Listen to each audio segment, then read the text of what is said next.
ಕೊಟ್ಟು ಇವತ್ತಿನ ದಿವಸ ದಾಸೋಹ ನಡೆಸ್ಕೊಂಡು ಬರ್ತಾ ಇದ್ದಾರೆ. ಇವತ್ತಿಗೆ ಈ ದಾಸೋಹ ಕಾರ್ಯಕ್ರಮ ನಡೆದು 11 ವರ್ಷ ತುಂಬಿದವು. 12ನೇ ವರ್ಷಕ್ಕೆ ಪಾದಾರ್ಪಣೆ ಮಾಡ್ತಾ ಇದ್ದಾರೆ. ಅವರಿಗೆ ಯಾವತ್ತೂ ಈ ಒಂದು ಕಾರ್ಯಕ್ರಮ, ದಾಸೋಹ ಕಾರ್ಯಕ್ರಮ ಅಂದರೆ ಸಾಮಾನ್ಯ ಕಾರ್ಯಕ್ರಮ ಅಲ್ಲ. ಪ್ರತಿನಿತ್ಯವೂ ತಪ್ಪದೇ 5 ಗಂಟೆ 5:30 ಗಂಟೆಗೆ ಎದ್ದು ಆಯ್ಕೆ ಮಾಡಿಕೊಂಡಿರ್ತಕ್ಕಂಥ ಸ್ಥಳದಲ್ಲಿ ಹೋಗಿ ಭಿಕ್ಷುಕರಾಗಿರ್ಬೋದು, ನಿರ್ಗತಿಕರು ಆಗಿರ್ಬೋದು, ಅನಾಥರು ಆಗಿರ್ಬೋದು, ಅಸಹಾಯಕ ಪರಿಸ್ಥಿತಿಯಲ್ಲಿ ಒದ್ದಾಡ್ತಕ್ಕಂಥ ಜನಸೇವೆಯನ್ನು ಅವರು ಸತತವಾಗಿ 11 ವರ್ಷಗಳಿಂದ ಹಮ್ಮಿಕೊಂಡು ಬಂದು ಯಶಸ್ವಿಯಾಗಿದ್ದಾರೆ. ಅವರ ಈ ಒಂದು ಕಾಯಕ ಕಾರ್ಯವನ್ನು ಎಷ್ಟು ವರ್ಣಿಸಿದರೂ ಕಡಿಮೆ. ಯಾಕಂದರೆ ಯಾರಾದರೂ ದುಡ್ಡು ಕೊಟ್ಟು ದವಸ ಧಾನ್ಯ ಕೊಟ್ಟು ನಡೆಸ್ಕೋರಿ ಅಂತ ಕೊಟ್ಟು ಹೋಗ್ಬೋದು. ಜವಾಬ್ದಾರಿ ಹೊತ್ಕೊಂಡು ನಿಂತು ಮಾಡಿ ತೋರಿಸಬೇಕಾದ್ರೆ ಭಾಳ ಕಷ್ಟದ ಕೆಲಸ ಆಗುತ್ತೆ.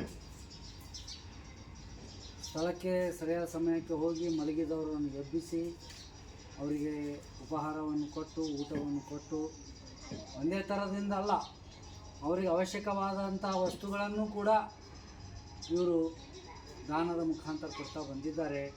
ಎಷ್ಟೋ ವಿಡಿಯೋಗಳು ನಾವು ನೋಡಿದ್ದೀವಿ.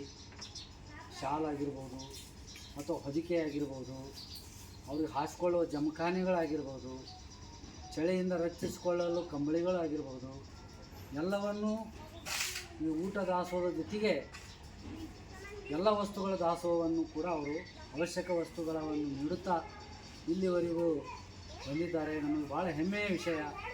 ನಮ್ಮ ಸ್ನೇಹಿತರು ಈ ಥರ ಮಾಡ್ತಾರಲ್ಲಪ್ಪ, ನಮಗೆ ಆಗಂಗಿಲ್ಲ, ಆದರೂ ಅವ್ರು ಮಾಡ್ತಕ್ಕಂಥ ಕೆಲಸವನ್ನು ಪ್ರಶಂಸಿಸಿ ಅವ್ರು ಮಾಡ್ತಕ್ಕಂಥ ಕೆಲಸವನ್ನು ಮನಸಾರೆ ಮೆಚ್ಚಿಕೊಂಡು ಕೂಡುವಂಥ ಒಂದು ಭಾಗ್ಯ ಆದರೂ ನಮಗೆ ದೊರೆತಿದೆಯಲ್ಲ ಅಂತಕ್ಕಂಥ ಸಂತೋಷದಲ್ಲಿ ನಾವಿದ್ದೇವೆ.